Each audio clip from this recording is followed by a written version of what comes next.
Later that day, Diesel and Paxton found Luke at the Blue Mountain Quarry. Luke rolled up the narrow gauge tracks, where Thomas, Diesel, and Paxton's standard gauge wheels couldn't follow. "You can run, but you can't hide," shouted Diesel. "Sir Topham Hatt is on his way. He's going to kick you off, Sodor. Thomas can't save you now."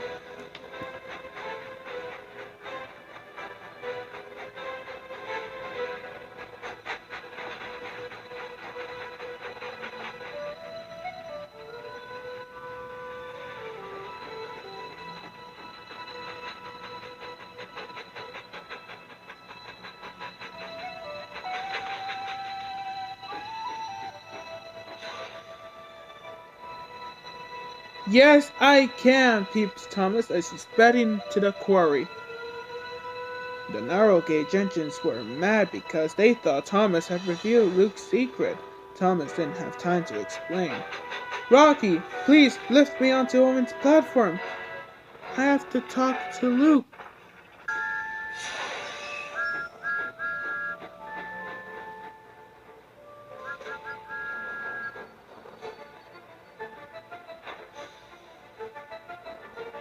"Hold on tight," shouted Rocky as he hoisted Thomas up as high as he could. But it wasn't high enough.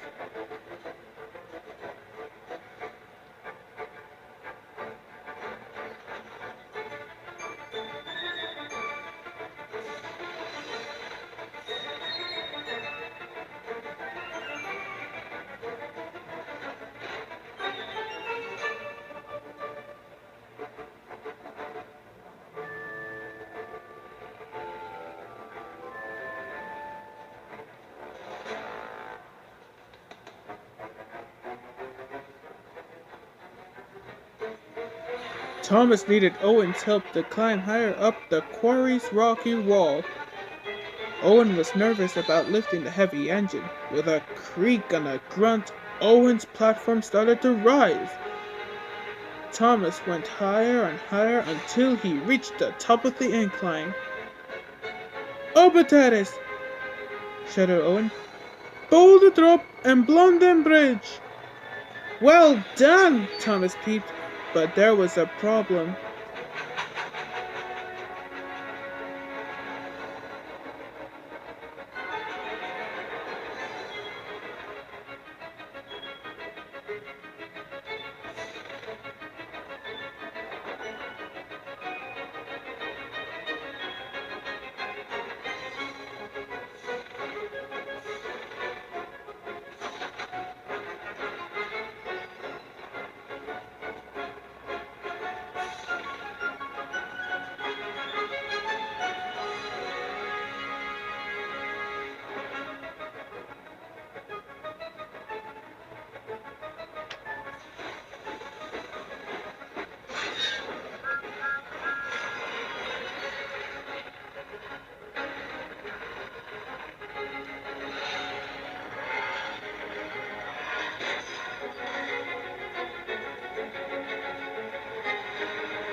Thomas's wheels were too big for the narrow gauge tracks. They skidded and slid and jumped off the rails. Thomas rolled toward the edge of the cliff. "Help!" Thomas peeped.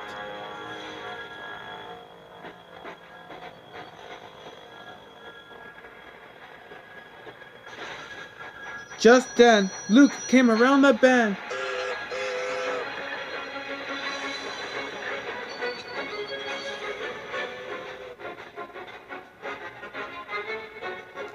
"Watch out, Thomas!" cried Diesel. "He's going to piss you off just like he did to that yellow engine." Everyone waited. They watched as Luke slowly rolled toward Thomas. "Don't worry, Thomas," said Luke. "I'll pull you back to Owen." Luke buffered up gently up to Thomas and slowly but surely pulled him back toward the platform. "Hold on, Thomas!"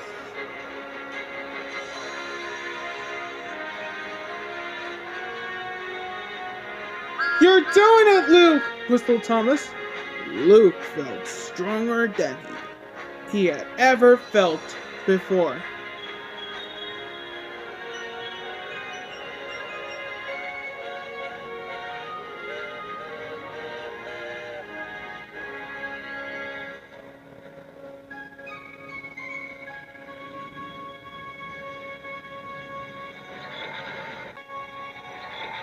Luke got Thomas safely to Owen's platform, but the weight of the two engines together was too much for Owen. The platform began to drop straight down. Whoa! Cried Luke. Cinders and ashes! Shouted Thomas. You're too heavy! Owen grunted as he tried to slow the platform.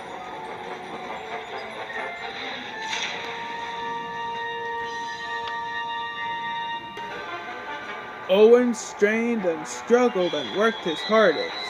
Gears whined, sparks flew. Owen stopped the platform before it hit the ground.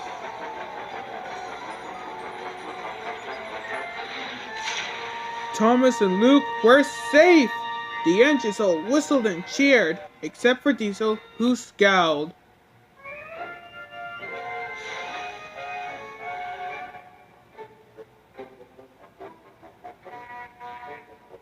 Just then, Sir Topham Hatt and Mr. Percival arrived. They were confused, and more than a little angry.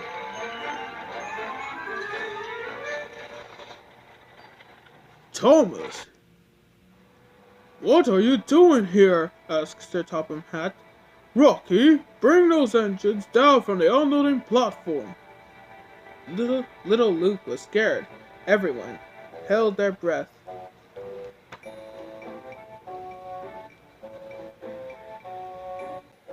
That engine up there is called Luke, said Diesel.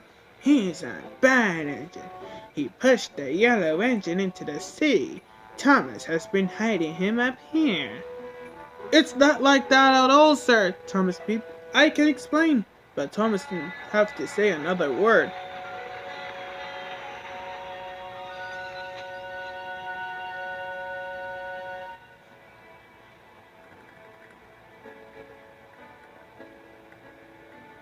Victor steamed into the quarry. Everyone was very surprised to see him. I have come here to meet an angel I have not seen in a very long time, Victor puffed. His name is Luke. Rocky set Luke down. The little green engine was scared. Luke, you didn't push me, Victor said. I slipped off. My wheel chains had broken. It was an accident.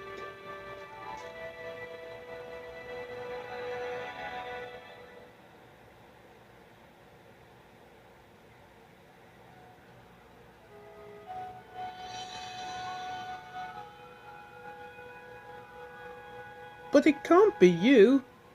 You're not a yellow engine, Luke said. I was yellow, Victor explained. But I was painted red when Sir Topham Hatt had me repaired. You should come down and visit me at the steamworks. You can also get a new coat of paint and a polish, and you will be a new engine too. Luke laughed. For the first time in a long time, he was truly happy.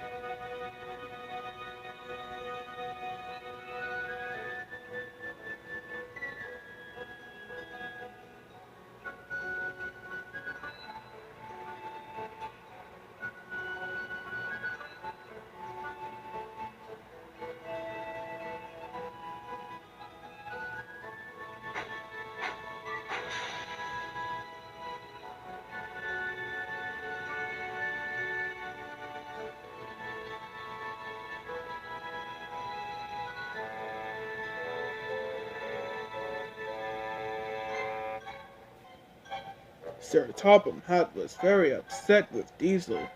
You didn't find out the whole story before you caused confusion and delay, he said.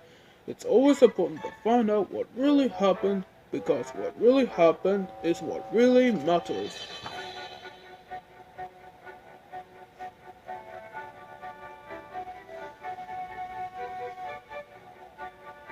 Well done, Thomas, said Sir Topham Hatt.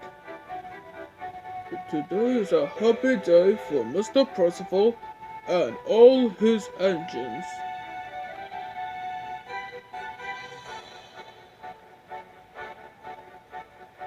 Thomas has made it a happy day, sir, Luke said. He's my hero and my friend. We must be very proud of all our engines, said Mr. Percival.